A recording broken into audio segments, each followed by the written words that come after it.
D-Day, the most famous amphibious invasion in history, occurred precisely 75 years ago.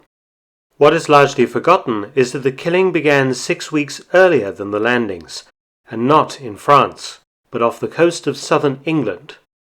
This is the story of the Battle of Lyme Bay, the forgotten opening shots of Operation Overlord and the Normandy landings, and a tragedy that was hastily sidelined by embarrassed Allied commanders.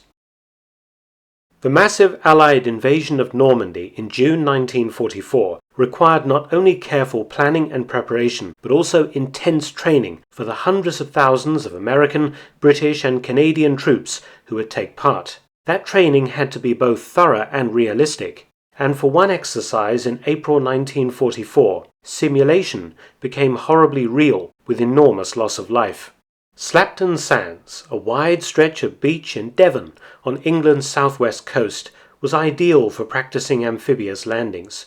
Specifically, Slapton was to mimic Utah Beach in Normandy, one of the 5 D-Day invasion beaches.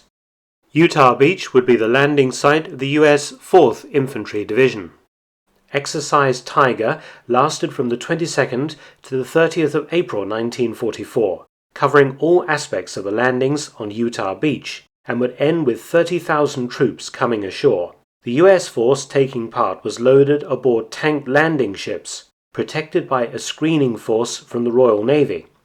A careful watch was also placed on the French port of Cherbourg, where German E-boats, fast motorboats armed with torpedoes, were based. Phase 1 of Tiger involved embarkation drills from the 22nd to the 25th of April. Then, on the evening of the 26th, the first troops boarded transports, timed to make a dress rehearsal assault landing at Slapton on the morning of the 27th of April. At dawn on the 27th of April, the first assault wave of the U.S. 4th Infantry Division came ashore, facing blank-firing machine guns and some naval gunfire support fired over their heads to acclimatize them to the sights and sounds of war. The result was complete confusion. The second and third waves were aboard 8 large LSTs, or landing ship tanks, each able to carry 300 men and 60 vehicles. The GIs had nicknamed the LST Large Slow Targets, which was tempting fate. The convoy of LSTs carrying the troops of the second and third waves was not properly protected. 2 warships were meant to shadow the LSTs, but only one, the corvette HMS Azalea, was on station. HMS Scimitar, a destroyer, had collided with an LST and gone to Plymouth for urgent repairs. The British and Americans used different radio frequencies, and the Americans did not know that convoy T4 had lost 50% of its escort. The convoy had been spotted by a German reconnaissance plane, and 2 flotillas of 9 E-boats were vectored to attack it. Cherbourg was the home base of 2 S-boat flotillas, S standing for Schnell or fast, what the British called E-boats, E for enemy. The 2 flotillas were the 5th under Korvettenkapitän Bernd Klub with 9 boats, and the 9th under Kapitänleutnant Götz Baron von Mirbach. Both flotillas were experts at their jobs. The commanding officers were highly decorated, as were many of the S-boat skippers. 9 of these S-boats slipped out of Cherbourg in the dark at 2100 hours.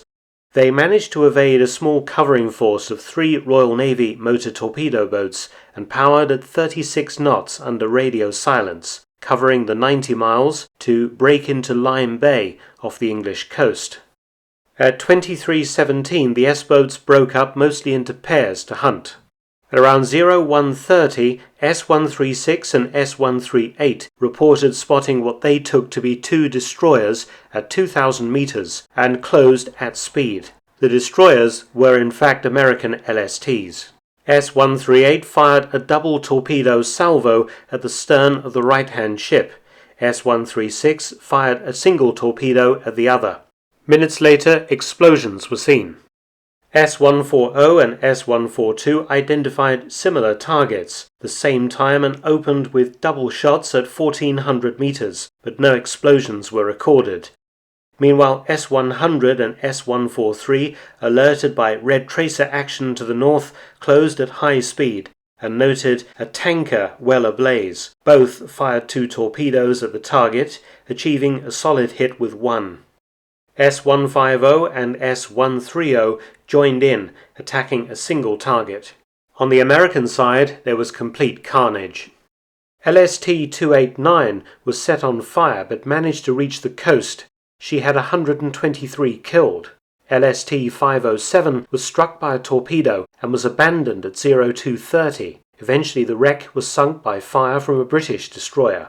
LST-511 was damaged by friendly fire as people started shooting in all directions in the confusion, but survived, while LST-531 was torpedoed and sank in just 6 minutes, taking 424 Army and Navy personnel with her. Many of the men from the damaged and sinking LSTs plunged into water burning with gasoline and oil and perished, or died later of hypothermia as rescue was slow in coming. The other LSTs in the escort fired at the U-boats, which broke off their attacks and returned to Cherbourg. In total, the attack took the lives of 749 men, 551 from the US Army and 198 from the Navy. 248 bodies were recovered and buried in Surrey on the 29th of April. The Allied Supreme Commander, General Dwight D. Eisenhower, ordered the disaster at Lyme Bay suppressed. The shocked and confused survivors were placed in isolation in special camps. It was felt that the morale of Allied troops would have been badly shaken if the disaster had been widely known. There was also great fear that the Germans had taken some of the men floating in the sea prisoner. 10 of the missing officers knew the details of the naval part of Operation Overlord, the Normandy invasion, codenamed Operation Neptune, a gift for the Germans. An operation to retrieve the dog tags from corpses inside the 2 sunken LSTs was undertaken. Navy divers eventually accounted for all of the missing 10 officers. Regardless of the damage limitation exercise, there was much for Eisenhower and the other service chiefs to fret about. US training and readiness was not good enough, cooperation with the Royal Navy inadequate, and security possibly compromised.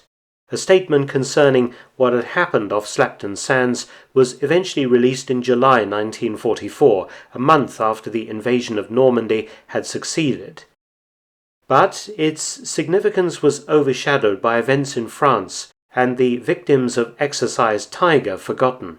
Eventually, a fitting memorial to Exercise Tiger was created by local resident Ken Small. After discovering US artifacts on the beach, he hired divers to investigate reports from fishermen of a sunken tank 1 mile offshore. The 31st of May 1984, a Sherman tank of the 70th Tank Battalion, 4th Infantry Division was hauled ashore. In 1987, it was set up on the beach as a permanent memorial to the 749 who died. Fortunately, on D-Day itself, the heavy naval presence deterred a determined E-boat assault. But losing 749 men before the first soldier stepped ashore in Normandy was a stunning blow, and we should remember the victims of Exercise Tiger during the 75th anniversary of D-Day. And in a strange twist to this tragic story, one of the E-boats that attacked the American LSTs in Lyme Bay still exists, in England of all places. S-130 is the last World War II E-boat in existence. Please follow the link in the description box to view my video about this E-boat. Thanks for watching, please subscribe and share, and also help support my channel at PayPal and Patreon. Details again in the description box below.